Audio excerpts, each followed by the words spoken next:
Welcome back to World Class Retrospective for this bonus year-end episode for 1982.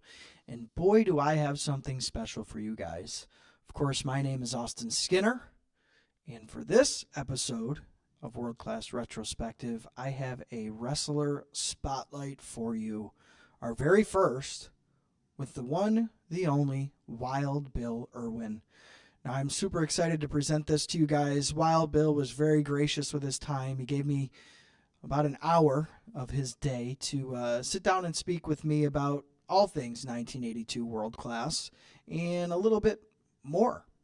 So we talk about, his run with the Texas Heavyweight Championship, his greatest rivals of the year, his greatest feuds of the year and storylines.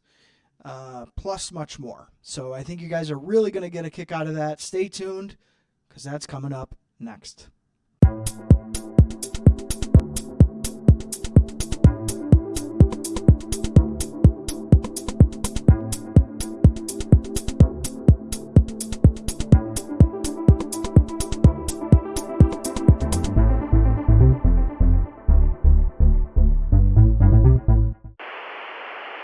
World class. World class. I love me some world class.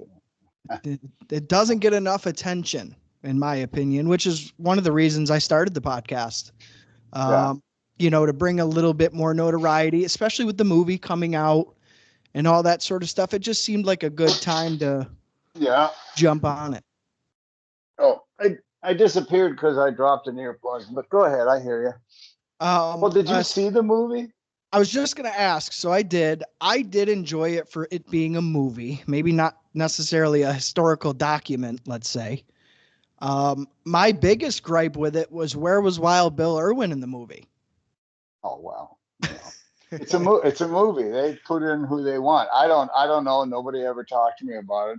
I thought perhaps someone would, but right. And again, from what I've heard, from people that I get two different people that weren't in the business or haven't been in wrestling the business. They say, "Oh, it's great." Right. People that are in the business go, "Nah, it's okay, but it's a movie. They took some liberties, you know what I mean?" And of course, they knew they would. Of course. So I assume you did see it then. No, I haven't. You haven't seen it? Wow. I have not seen it. No. Okay. I guess because I don't have a reason why I don't see it, other than the fact that I think it was, I live in Duluth, Minnesota, so I'm pretty sure it was up there, but I just didn't get over to it to see it. I think since several people I know and trust have said, yeah, it's okay, but it, some things are, I heard there wasn't any mention of Chris. Yeah. And there's some liberties taken to make it work as a movie, and okay, I don't have a problem with that, but right. And as a fan, not being in the business, I think I kind of fall somewhere in the middle.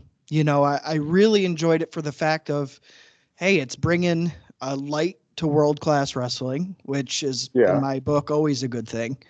But I totally understand guys who were there, who knew the situation, who were close with these guys, thinking, could have been maybe done a little bit better.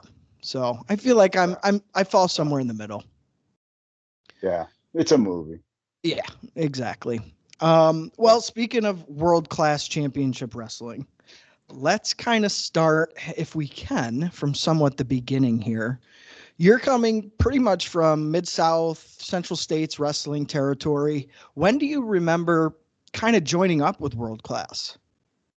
Well, I came to World Class. Well, I could tell a long story, but I'll shorten it up. I was in Florida. Florida. We were headed to Buck Robley was going to take over the booking in Georgia. We were headed to Georgia. We get a phone call, or of course, back in those days, you don't get a phone call. I don't know. We stopped and made a phone call. Right. And he had already been fired. Buck Robley was. And so I was with Randy Tyler. I don't know if you know who Randy Tyler are, and Jimmy D down out of Anyway, so we were headed to Georgia. we turned, and Randy had been to Calgary with who's the group up in Calgary? The Hearts. Yeah. He had been up there and worked for Old Man Hart. I can't remember his name, but anyway, he said, yeah, we can go there. And of course, so we went from Tampa, Florida to Calgary. Wow. Yeah, made a trip up there. We lasted up there 2-3 months, and that's another story. And then so we got out of there, and my brother was still in the business, and he knew Gary Hart, and Gary Hart was in Dallas booking, and he said, Gary will put you to work, go to Dallas. So I left Calgary and went to Dallas, and that was 1980.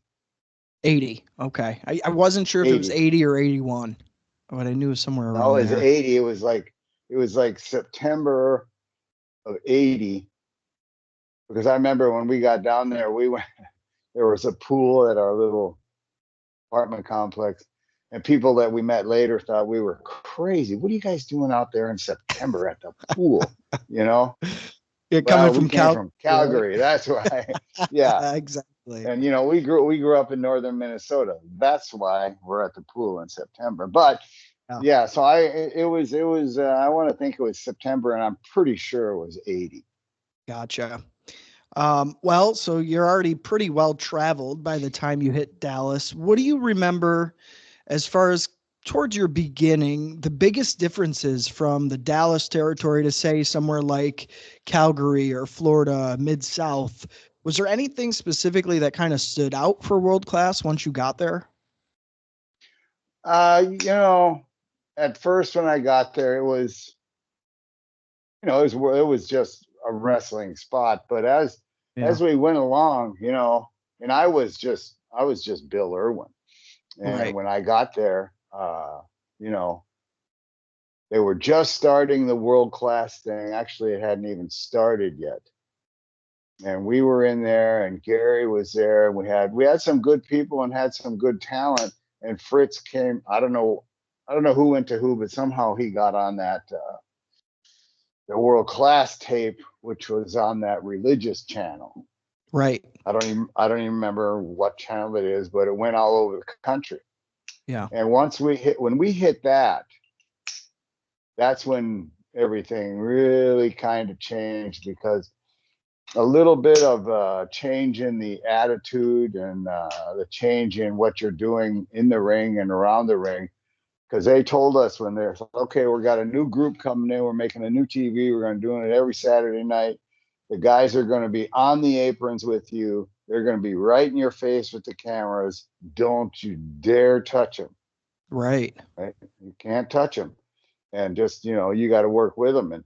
And so you learn, it was loud and crazy and wild. And when you came back and were watching the thing on TV, it was exciting. And so you were interested, and and then plus the other thing they said that, like, we only have this many guys. Well, however many guys we had there, right? Right. So we have to have, everybody's got to be a star. So if we ask you to put somebody over tonight, they'll probably might be putting you over tomorrow. Right. You can't, if you're not gonna do it, say so now, because you're out of here, because everybody's gonna be putting everybody over. Yeah, and it was pretty much that way. Right. And even watching, I mean, you guys do trade wins and losses, I'd say somewhat evenly. I mean, it's not like somebody's getting totally killed out for months on end. Yeah. So that I do like.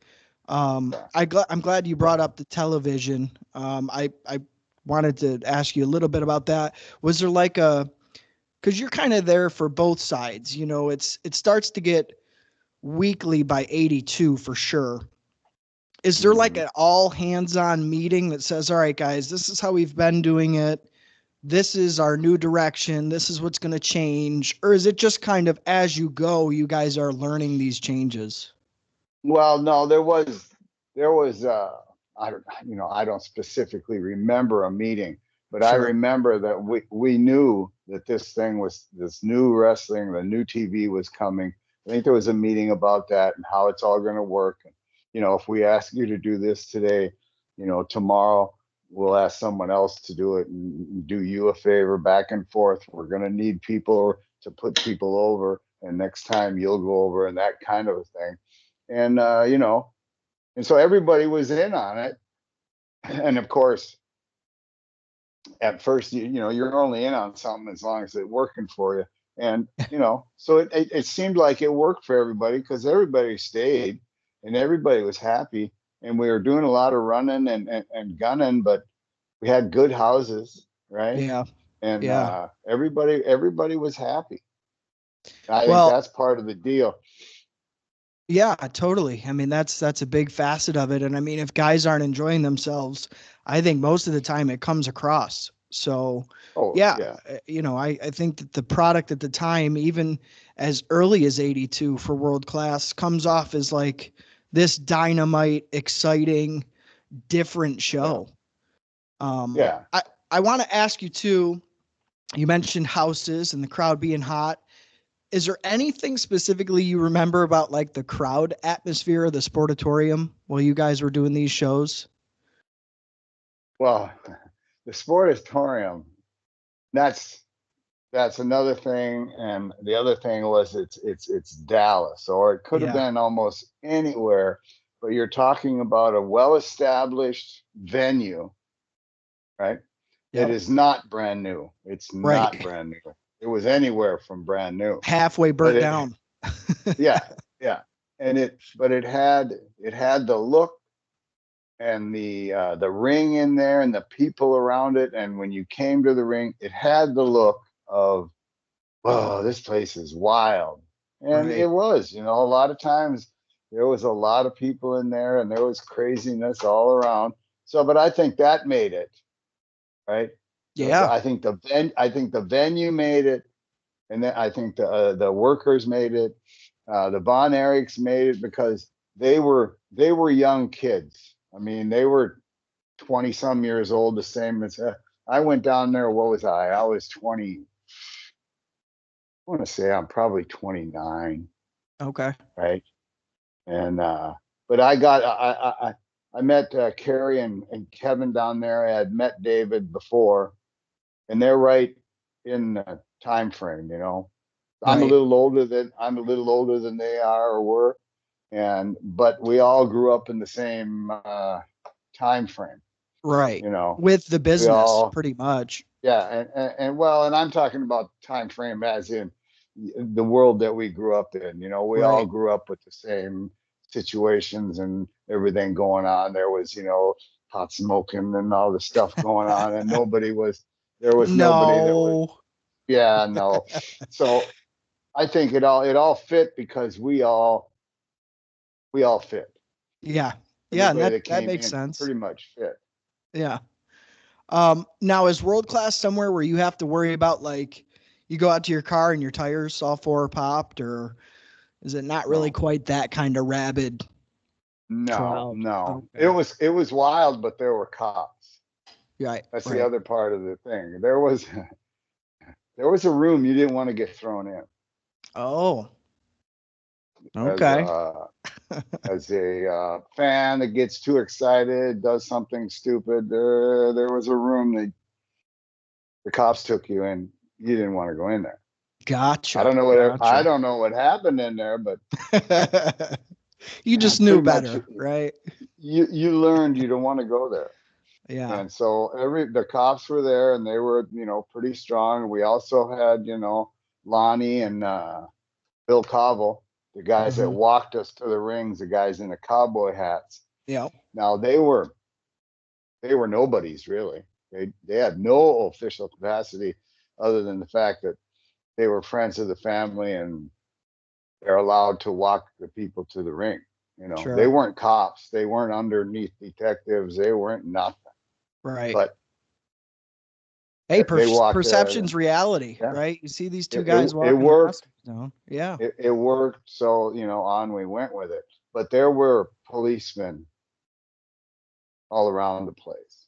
And gotcha. I know that, and there were, of course, I don't want to say lifetime policemen, but there were policemen there that came every week. Okay. This was their extra stuff, you know.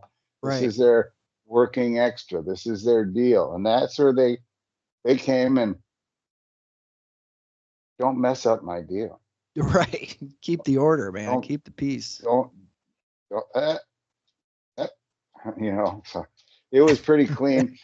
Yeah, a little bit. You'd come out. I can remember one time I got in a shoving match with somebody out in the parking lot where, I don't know, I got in my car and I'm trying to back out. And somebody's standing there, you know.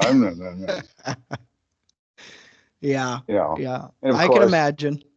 I'm not happy because people all around, and I got to get out of the car and then go back there. And, you Right. know, it turned into a little bit of a shovey, pushy match. Nobody went to jail. Nobody got punched in the face. Nobody got hurt. But, you know, I think the policeman kind of got rid of him. Get out of here. Right. You know, and so it turned out okay. It was not. It was nothing like New Orleans. Let's put it that way.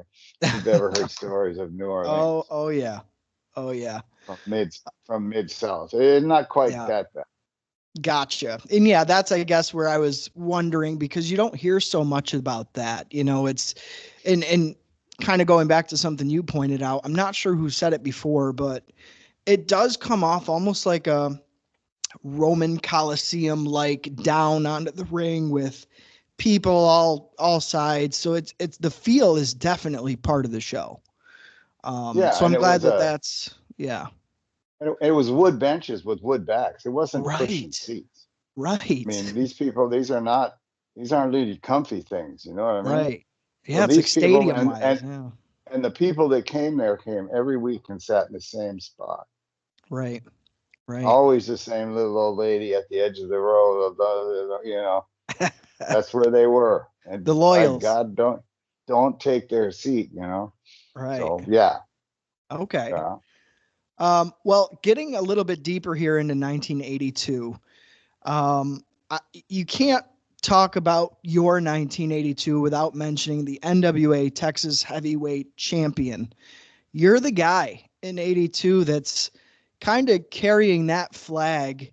What does it mean to Wild Bill Irwin in 1982 to be the man associated with that championship? Which championship were we talking about now? The Texas Dallas Heavyweight one? Yeah. Yep. Oh, yeah. Mm-hmm. Yeah. You know, oh God,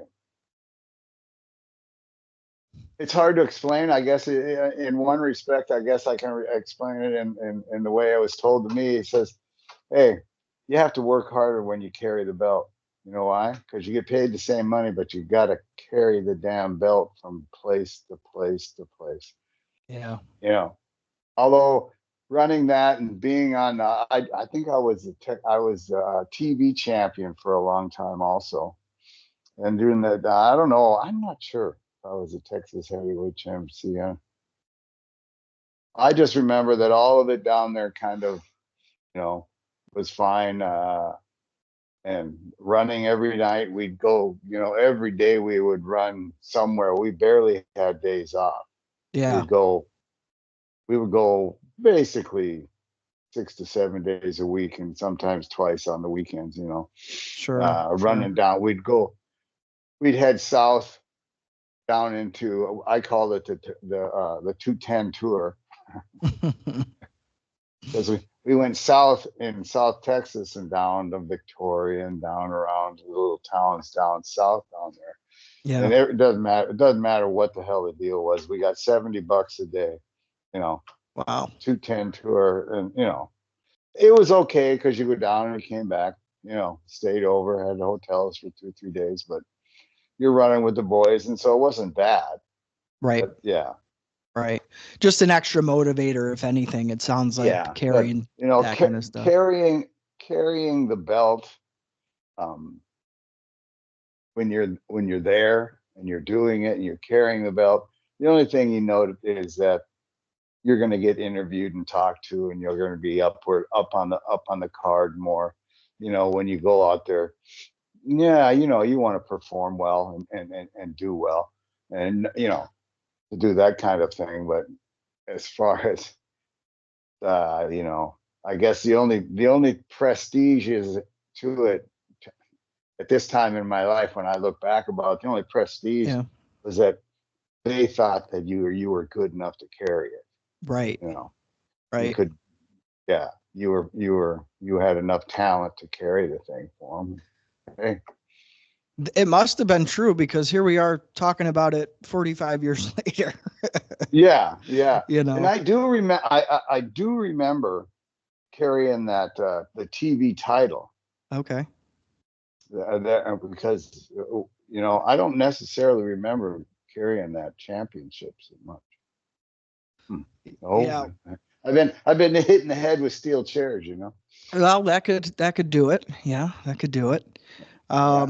Maybe to jog your memory a little bit, kind of the guy you're battling in 82 for a good portion of it is a guy by name Alberto Madril.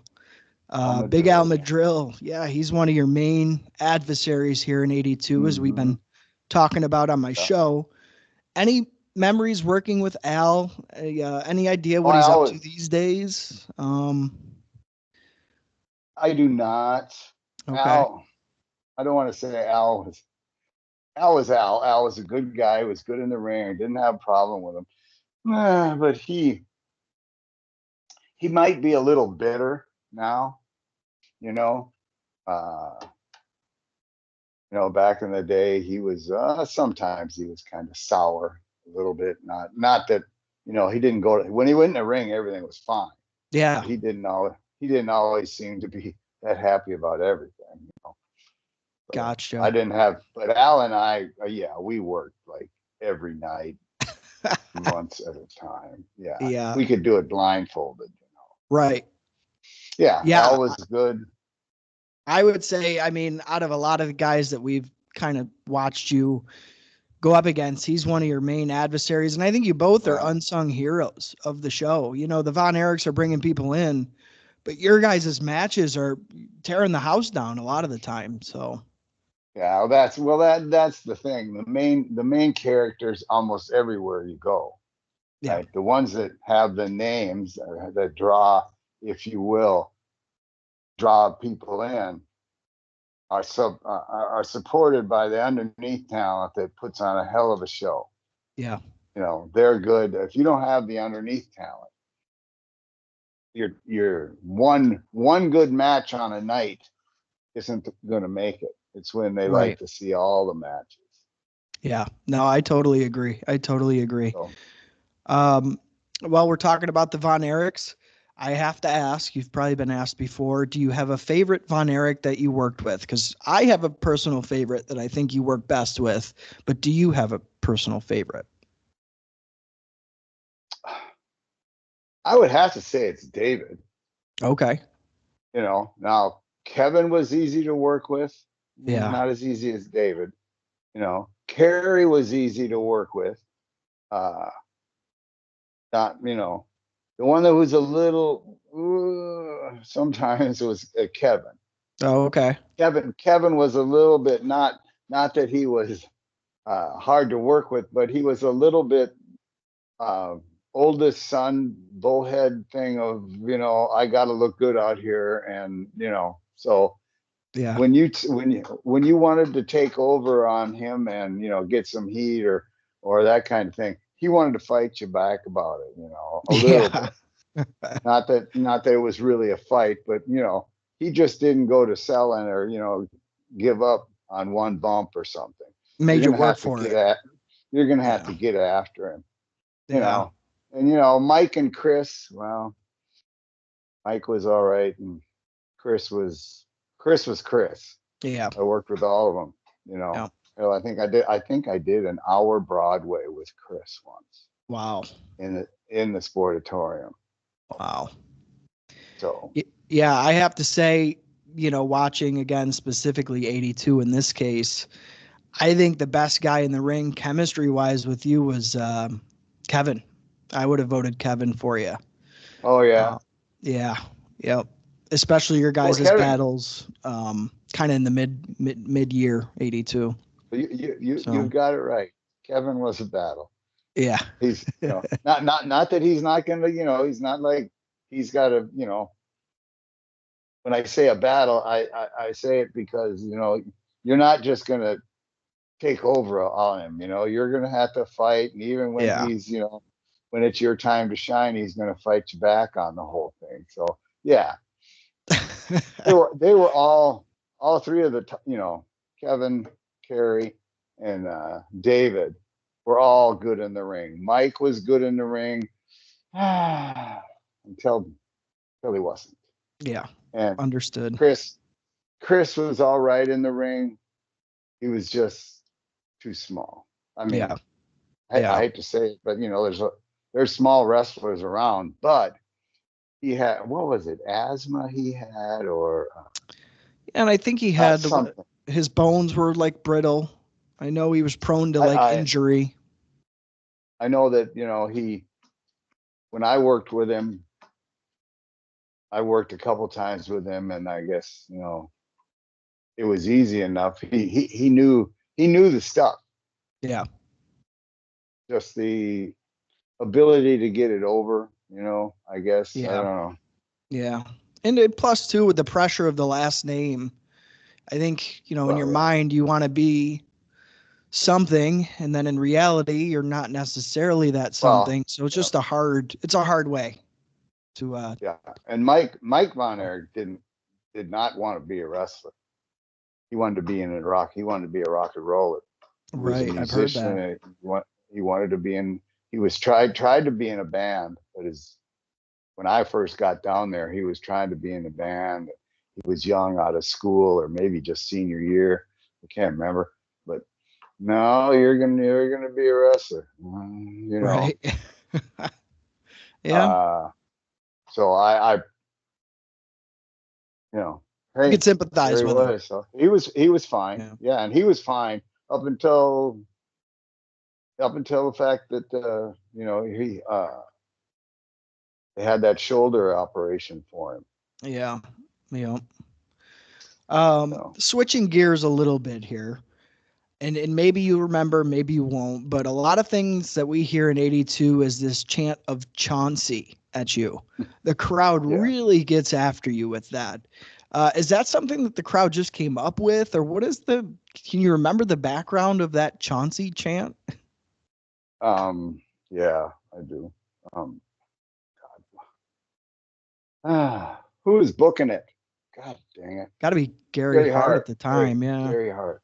Gary Hart came up with the idea of having it brought to light that my real name was Chauncey, and I hated it. Right? Chauncey, don't call me Chauncey. Right. Like Buck Robley, don't call me Yellow. I don't know. Right. Do you know who Buck Robley was? Vaguely, yeah. I've heard the name. I've not seen any of his work though. Anyway, his gimmick was, don't call me Yellow. Gotcha. And this thing was, don't call me Chauncey. Well, so that's all the Sportatorium needs to hear. That's all you need to hear. And then a few of them start with the Chauncey, and then as they start the chanting, "Woo, Chauncey," you start reacting, and then maybe the baby face that you're going against starts a little comeback, and then it builds and builds and builds, and we built it to where the whole place was chanting Chauncey. Oh yeah. And then I would go bananas, and I couldn't stand it, and I'd go outside the ring and pound on the ring apron up and down, and no, it was over huge. Yeah, it was, and it made the match for whoever I was with. Yeah. No doubt. Just get Chauncey involved, and I can go out and storm out of the building, go down, sit down, have a drink, come back. That's all you got to do. Whatever I wanted to. Yeah.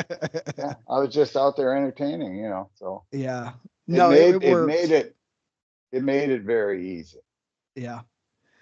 Well, speaking of Gary Hart, kind of rolls into my next question for you here. Again, circling around 82. Sure. You kind of bring you're kind of brought in as like a hired gun for H&H Limited, which is associated with, of course, Gary Hart, Arman Hussein, King Kong Bundy, of course, Great Kabuki. Did you like working as part of a group, or were you just more preferred to work as a singles guy? Because it doesn't last long. You don't stick with them too long. The group was fine. Really, it's just, you go out on interviews, you got 4 or 5 people out there, and, it was easy. I didn't have a problem with it. Yeah. Hart and Hussein. Yeah. Yeah. It was, it seemed to be like they kind of positioned you and King Kong as like their hired gun tag team. Yeah. But yeah, I could see how interviews would be a little bit easier and stuff when there's 4 mouths to talk instead of just one. Well, yeah, and most of the time it would be a Hart and then Hussein. Ahmad Hussein. Yeah, he used to drive this a big black Cadillac Brougham, which is what funeral services are in. The biggest Cadillac. Yep. And and we'd travel in that, and he was always fun to travel with. So yeah, it was always, I didn't mind the group at all. No. Gotcha. Somebody gives you somebody that can run into your match and save you or something. Yeah, exactly. Yeah. Closest friend from the territory or friends, anybody you keep in contact with these days, or were you guys just running hot and young and you've kind of moved on from that? Hot and young, yeah, and most people are dead. Yeah, that's true. Sorry to say, unfortunately. But, I mean, the only one that's left is Frank Dusek. Yep, and he's on Facebook. I don't know if you're. Yeah, Frank. Okay. I see him on Facebook. For years I couldn't find Frank. Yeah. After he left, and we all broke up and took off, and for years I couldn't find him. Finally, I found him, and I have his phone number, and we talk. I see his stuff on Facebook always. Stuff from the old days. But yeah, he would be. Black Bart used to be. Okay. I say, I don't know if you heard, that Black Bart passed away here. I did hear a couple of weeks back. Yeah, he was one that I talked to quite frequently. I guess I talk with Jimmy Hart and Precious, I talk not Jimmy Hart, Jimmy Garvin. Yeah. I was picking up what you were putting down. Yeah, I talk with them once a month, something like that. I talk with Michael Hayes. Well, Michael Hayes not quite so much, in that Michael, if I text him, he gets back to me. Yeah. As far as talking to him on the phone, not really. He's a busy guy. He's running out there. He's still out there on the road. So yeah. But was Dusek booking a little bit, or was he in the office at all? I feel like I've heard that, but I don't know. Not during the World Class days. Okay. No. After World Class collapsed or whatever, there were some people that came in to the Sportatorium. What's the name up out of? I'll think of it in a minute. They came in and brought in their groups, and Frank would be in there helping, and he was down there for a while running with the Jarretts. You're probably thinking Jarretts, yeah. I think so. Yeah. And Skandor Akbar and I, we booked it for a while. Who were we? Can't even think who we were booking it for. There's a group that came out of Atlanta. Okay.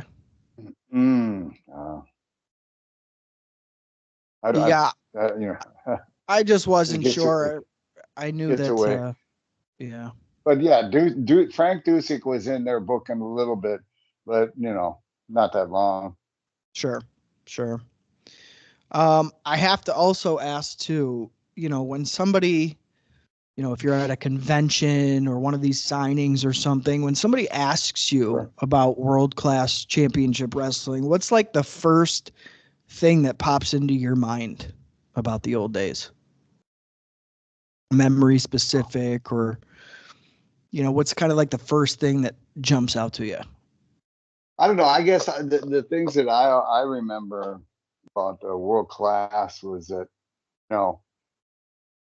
world class was the first television of its type that went nationwide. Yeah. McMahon would want to say that they're the first. They're not. We were up there. The tape that we did in the Sportatorium went nationwide, right? It went up on the East Coast up there. But see, and people wanted Fritz to expand, to go. The boys wanted to go. Yeah. And when I say go, I mean book Chicago, book New York, book Tampa, book Atlanta, book these places. We're over there. But he lived in the old man, not the old way, the old man way, but the old style where these are territories and you did not go into anybody's territory. Right? That was agreed upon, right? Yeah, you play in your yard. Yeah. You have your area, I have mine, and that's what they did. Right. So Fritz, when we were big enough to go. I mean, we were before WrestleMania #1. We had the biggest card in the Texas Stadium thing. Anyway, that was all before Vince went anywhere. Right. And Fritz, the boys wanted to go, he would not go. He stayed true to the agreements with every other promoter around the area. Right. Yeah. Yeah. And we didn't go. We should have, because we were ahead of New York in the ability to do it. But you were doing it. Yeah. Ifs and buts for gin and nuts a little bit, right? But it would have made a big difference. Right. Yeah, and I want to say it was channel 11, and then channel 39 was the Dallas Fort Worth station. I think so. But it went like nationwide, because they'd get it up in New York, up the East Coast. Yeah, and I mean, even international. I think you guys were on Tel Aviv and all these different, things later on. So yeah, that's interesting. It'd be a different, I think, outcome world-wise had WCCW maybe made that leap. Maybe not so far, but a little bit here and there, just to kind of see. Maybe the proof would have been in the pudding. If they'd have gone, they would have, because they'd have seen, hey. Yeah. But Fritz, I don't know, being an honest, true guy to everybody else in the business, he stayed with the old ways. And I'm not sure, but pretty much Vince is the one that, old man, his father, I don't believe went nationwide. It was Vince that went nationwide. Right. And when he did that, that was the end of the territory. Yeah. Yeah. For sure. Because who are you gonna watch, right? Yeah. Yeah. You're gonna watch that little TV show that's done downtown Duluth, Minnesota, or you're gonna watch that TV show that comes out of Dallas, Texas, and it goes nationwide. Which one are you gonna watch? Exactly. Where the talent is. You'd probably watch both. Yeah. But the talent's gonna be down, Yeah. Now the little places were there to learn, and they died off. Yeah. And so that's why you have these schools and these training centers. Why? Because they got no place to send them. Right. Nobody can go to Dallas and work there for 3 months learning your trade. Nobody can go out to, in West Texas, and nobody goes to Minnesota, and there was Chicago and Detroit, and hey, down in Alabama, down in Florida, none of those places to travel to and learn. Right. So they have to build their own. Right.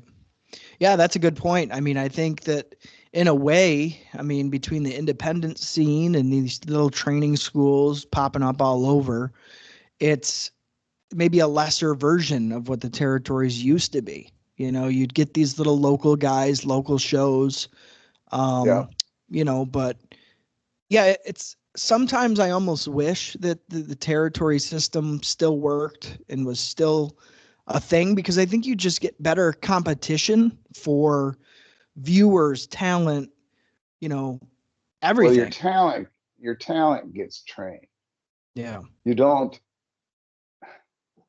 some of these little places, and they want to run a show, and they'll run a show every weekend around their state or around where they live.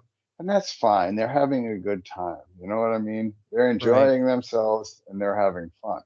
And they're learning, right? Yeah. Sometimes though, when you go there, whoa, geez. I've been to those shows. What are you doing? Yeah. No.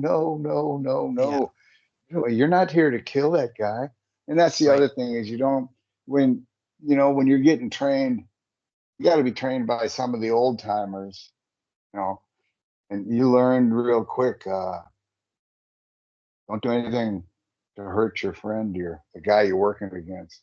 Yeah, that's the key, right? If you hurt him, who are you going to wrestle tomorrow over there, 150 miles the other direction? He's gone. You got nobody to wrestle now. You need to take care of him. Exactly. Right. Yeah. And that's a little bit of what happens up in New York.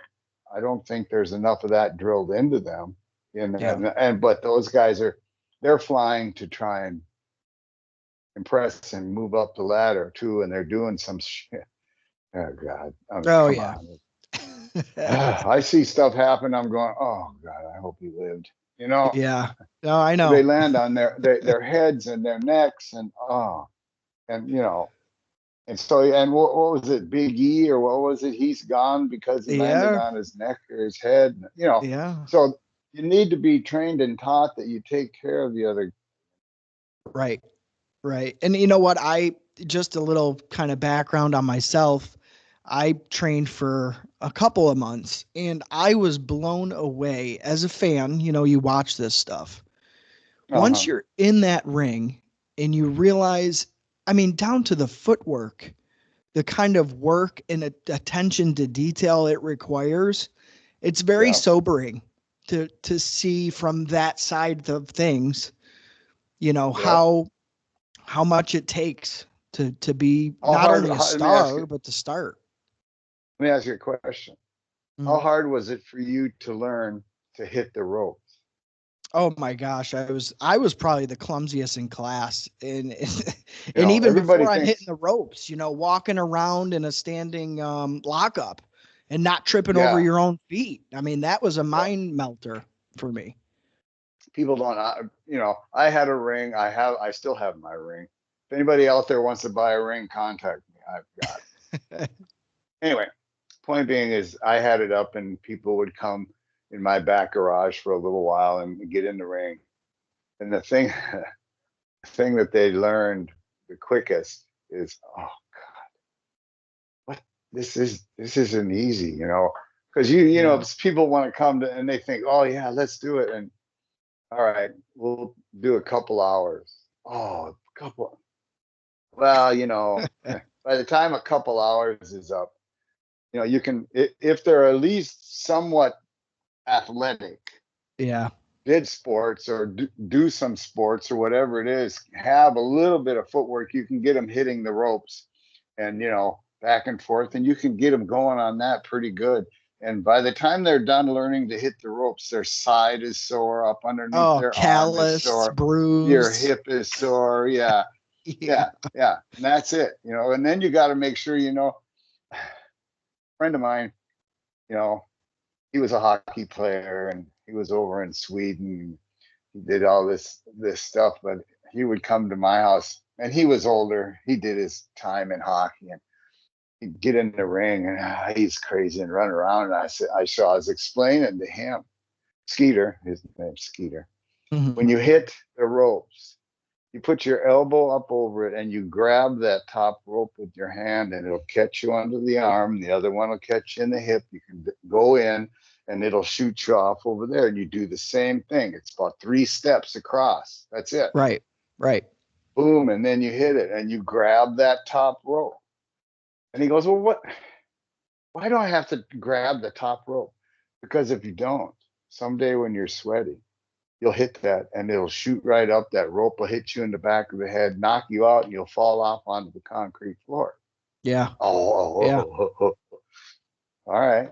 I don't know, 6-8 months later, his kid and my kid played hockey together, and so we knew the adults, the parents, and we were at our house, and we were in the back where the ring was, and Skeeter jumped up in the ring. I said, Skeeter, get out of there. And he runs over and he hits the rope, didn't put his arm up, shot up, hit him in the back of the head, and he fell right to the floor. Boof. Oh, man. And it's like over there, and everybody's over here, and I'm going, oh. Yeah. And he doesn't, there's no movement over there. I'm thinking, oh, God.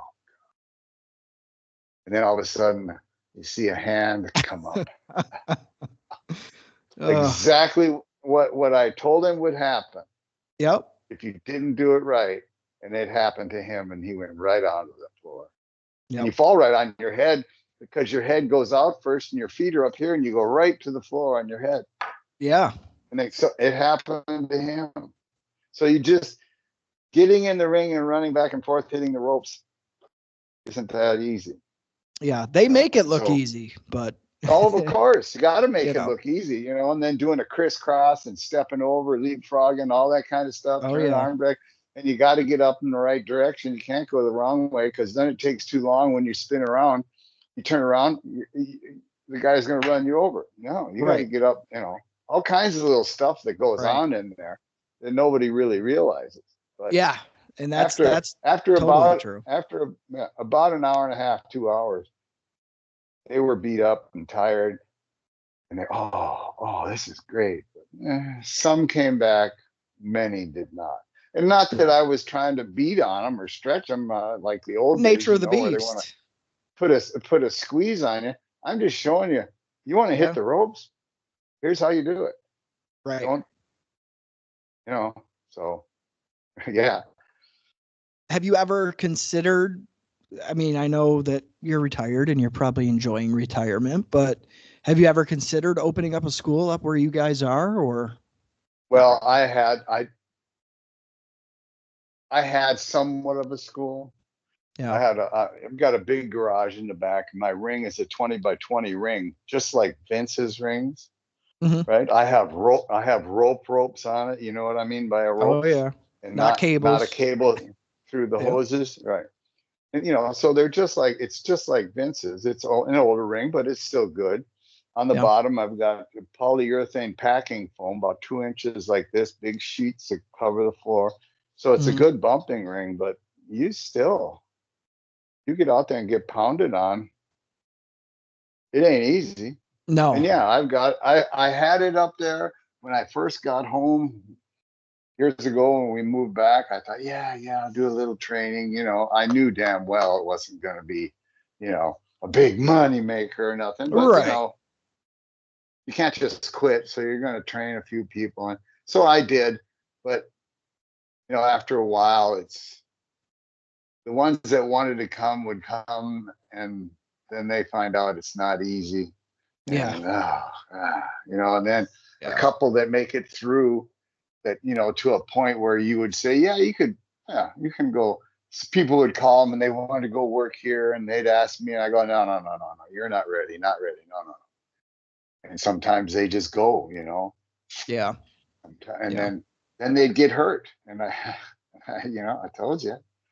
So I kind of backed away from it. I still have the ring, and if somebody really wanted me to put the ring up and show them some stuff, I could, but I could still get in the ring. I can still run around in there. I ain't coming off the top no more, No. I'm not taking any backdrops, and you're not going to slam me anymore. Sure. Yeah. I can go gaga goo goo the same as anybody, hey. Right. Yeah. Yeah. I think for me, another, while we're talking about the training thing, another thing that I guess I wasn't privy to is in the school that I attended, which was up in Syracuse, New York, where I'm originally from. The gentleman that was training me, was a descendant of the Killer Kowalski book. So, I mean, his trainer had trained him and so on. Sure. So the one thing that I learned very quickly, one of my nights at training, was you sell everything. And it doesn't matter that we're in a training class and everybody here is in on it. They want you practicing selling everything that they throw at you. So here I am, a young kid, fresh out of high school. I get backed into the ropes. I put my arms out around, and I get a big chop right on my chest. Stone face, nothing. So the guy's kind of standing there. He hits me again, nothing. Well, for the next 10 minutes, Wild Bill Irwin, I got my chest chopped raw until I was selling that chest chop. Yeah. And that was just something that you learn. We're not going to tell you. We're not going to baby step you. But just little things like that I guess people wouldn't realize unless you actually gave it a shot or, in your case, made it. Yeah. Yeah. If you don't, you've got to put over what the other guy's doing to you. Yeah. And nowadays, you watch, and I watch New York, and sometimes they just flat out miss each other. Oh yeah. They're throwing punches or they're doing something, and I can catch it, but I also see that they've got cutaway time, and they learn that, the camera guys are good at getting the angle that, so the crew makes a big difference. Yeah, sure. Now that I bring that up, I'm thinking about the crew we had down in Dallas when it was the WCCW. There's the same crew every week. We got to know him. You knew the camera guy. You knew when he'd be coming around when it's time. And, you knew to get out of his way, or you knew you could take it right to him. Right in the camera, Yeah. You learned that you could do that. Right. And so that's another thing that made WCCW, the fact that, they actually played right to the camera. Right. Just like they do. Right. Up in New York and that kind of stuff. But some of the stuff I see them doing, flying, jumping, it's not so much all of that. It's just the landing. Yeah. When those guys run and dive over the top rope and do a flip into somebody, that guy's not there.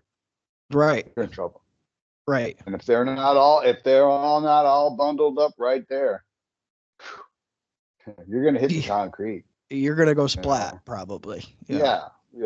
And it's not, So they fly and do stuff, and I see some of this stuff that is like, oh my God. But. Well, and I think a part of it too is not enough people are watching what worked before. I mean, you don't have to necessarily be, a Cirque du Soleil performer to make something work. And I think that's something that makes WCCW to this day even stand up. I go back and watch, and it's like, man, if people were doing this today, I'd want to watch more today. And it's nothing fancy. It's nothing over the top. It's side headlock takeovers. It's a rest hold here and there. The fans make it or break it. Yeah, that's true. Right? That's true. I don't know how many times I've been asked, what's harder is it scary when you go out there to those 50,000 fans? No, not at all. It's not scary at all. You want to know what's scary? 50 fans. Yeah, that's 10. 10 people. Yeah, that's scary. Yeah. Because if they're not into it, what are you going to do? You're in trouble. Yeah. Yeah. I'd rather go out. Yeah. I'd rather walk out to a 50,000 or 100,000 people than 100. Yeah. Yep. Oh yeah. Makes a big difference. Absolutely. No question. Yeah. Well, I mean, at this point, Wild Bill, is there anything that you wanted to plug coming up? This is going to come out around later summertime, so it won't be immediate. Is there anything kind of coming up later in 2025 that you wanted to mention you'll be at? Jeez, I don't know. No, not necessarily. I don't have anything like booked up out right now. You know, people call me to go to the fan fest and that kind of stuff, but that usually comes, I don't know, a month or two before the thing. Yeah. I don't really have anything booked all year for 25, but people call and they'll want you to go to Charlotte or, you know, go down to Tampa or do some signing, which is fine. I do those I do those once or twice a year, you know, but again, and it's fun to get there. Yeah, I don't know if you've ever been. You ever been to Charlotte? Oh yeah, I lived there for most of my childhood. So no, I mean, have you been there for the signings that they have? I haven't been to that fan fest, no, but I always am mind blown with what they're able to pull together. That's a big one, and that one's, you know, yeah, it's fun because you have time to, you know, when people, you can be sitting at a table and then you might be busy, and then all of a sudden, boom, there's nothing. Well, then you can get up, go across, and you see somebody you haven't seen in 20 years. You get up and go over and say hello and, you know, exchange phone numbers and say, God, where you been? What's going on? Right. All that kind of stuff. So they're always fun to go to. Well, and I think that, you know, not only for the fans, but especially for the guys who were workers, that networking is just kind of the cherry on top, you know, because you guys are so busy. You're all across the country. You know, you might have a friend that you haven't seen in 40 years. So Frank Dusek, I have my son's 29. Yeah, 29. And when we left, I left Dallas in 98, and my son was 3. Frank Dusek had left before he was born. And when I got in touch with Frank, I don't know, I guess it's maybe a year or so ago, I finally got him on the phone. I says, did you meet Wyatt? Wyatt, who's Wyatt? It's like, are you kidding me? It was like 25 years. 27 years. I hadn't talked to him, couldn't find him. Yeah. Right. So he knew nothing about us having a child. So it's like, oh, wow. You know, so. It's a lifetime ago. Yeah. Yes. And Frank, you know, he went on and went down and did some more stuff in wrestling when he left Texas, but pretty much after it kind of all died off out there, you know. So he got off into doing other things, and I don't know. I think all I knew about Frank Dusek was that he lived in Charlotte. This was when I was looking for him, and I couldn't find phone numbers. I couldn't find anything. And finally, somebody gave me his address in Charlotte. Oh. And I thought, oh, okay, all right.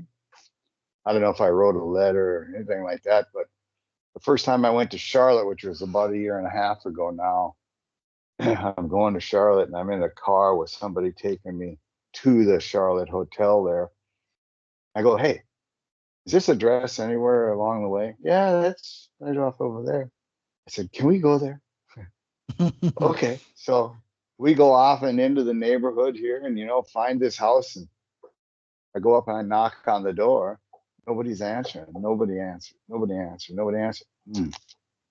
So finally, I'm kind of like, so I went next door to the place, knocked on the door, and the lady came to the door kind of like, yeah, what do you want? You know, who the hell are you? And I back off the stairs and give him room. And I says, I'm an old friend of the guy I think lived next door to you, Frank Dusek. Yeah, Frank lived, And I says, does he still live there? No, he moved down to the coast with his sister or something, blah, blah, blah. And I said, I explained who I was and that kind of stuff. And she said, well, and then her husband came out. I explained to him what I was doing. He goes, well, come here. We got a phone number on it. So they gave me a phone number on it. then I got a hold of Frank, and then I was able to talk to him and find out where he is. But I had to go searching for him, Yeah. But anyway, yeah, that was a long deal. And then when I called him, it was like, oh man, where have you been? Yeah. It's time flies even when you're not having fun. Yeah, right, exactly. So, Yeah. Yeah. Okay. Well, I had found that you were doing these sort of things from Jerry Briscoe, JBL. I saw you on their show. Yeah. So for the heck of it, I tried looking you up on Facebook. There was a couple of accounts, but I picked the one that I thought was my best shot. That seemed the most legit, and here you are. So I'm glad. The one that's me is a picture of, I think it's, what is it? A picture of myself and there is a guy and my wife, right? No, it's you in the ring. You got that. Yeah. You got the cowboy hat, the bull rope. Okay. Yeah. Either way, you have me now. So yes. Yep. And I don't know. I don't mind doing these types of things. I really don't. The problem is that, a little bit is, as I sit at home and you talk to people at some of these places, they're doing this or that, and they've got these podcasts, and I don't know, but when people want to talk to you, I don't mind talking. Yeah. But I don't know what you're doing necessarily. But one of the reasons that it took us had to get together was, people have these podcasts, and they're making money on it, and you're sitting here telling your story. Yeah. And they're making money. I don't know what your situation is, but I'm not making money. So I just kind of like, I'm a little leery on it. I don't want to. Yeah. Can't just give it all away, I guess. But no, that's true. That's true. So where does yours? What are you on here? What? So good question. Let me interview you. Sure. What are you on right now? I mean, exactly, like, you just do this, and then how do you put it out to the people? Yeah, so I am on YouTube. So I actually do video and audio, a lot like Briscoe's show. Yeah. I've only been doing this for about half a year now, but I had a podcast for 4 years long before that, with my good buddy. So he's still doing a podcast. I kind of wanted to incorporate a little bit of the video. And again, I just have this passion for world class that nobody seems to really cover too much. I know Kevin just started his own podcast here very recently. Yeah, I know Kevin had something he wanted me to be on, and I think I had said yes, but I never heard back from him. And knowing Kevin, he'll pop up. Yeah, he'll be around. Yeah. So that's where we're at. We're on YouTube mostly, so it'll be a video format. But essentially what we do. This will show up on YouTube at some time in the future. Yeah, probably this summer, kind of late summer. Okay. I wanted to jump in with you, kind of get you way ahead of the game, so I had you ready. But just one of those things where I thought, who can I have on here that I really enjoy watching, who's still around to talk and reminisce about some old school wrestling, and you were my top pick. Well, thank you. Where do you watch? Like, you were picking up this 1982 stuff. Where do you find that? On YouTube? So luckily right now, unfortunately, not a lot of it is on YouTube. Where I'm watching it now is Peacock, which is essentially where WWE's keeping all of its, from the vault kind of stuff, territories and all this sort of thing. So luckily they have it there episodically where you can watch it. It's called Peacock. Oh, really? Yeah. And that's a streaming network? Yeah, Peacock? Exactly. So like a Netflix or what have you. Yep. It's just something it's a monthly fee to be signed up for. It is. Wow. Yeah, it is. But if you're watching WWE's pay-per-views today, Wild Bill, you probably have Peacock because that's what they're on. I don't know. I don't. But okay. I don't watch the pay-per-views just simply because I'm not paying for that. Sorry, but you know, I've been there. I'm not doing. I remember when pay-per-views was just coming into what? Yeah. What? You're gonna put it on cable TV and charge people to watch it when it's on TV free? What? Yeah. And we said that's not gonna work. I remember years ago when it was being done that way. I says, that's not gonna work. They're not gonna pay for it. They're not, you know, why would they do that? They just watch it. And even if they don't watch it on the TV, they always show the matches the next, you know, on the TV later. So, next couple of weeks is all the matches. And I just I just thought that isn't gonna work. Well, I guess I've been proven wrong, huh? Well, even closed circuit is crazy. You know, when they started doing that in theaters, where you could go and buy a ticket. Yeah. So. Yeah, I don't know what's the next step. Well, we'll have to find out. But I want to be mindful of your time. We've gone about an hour here. Anything else you wanted to throw out there before we send the people packing? No, not necessarily. Other than, you know, sometimes people want pictures and stuff. But again, that's one of those things where you get a hold of me and we can work something out.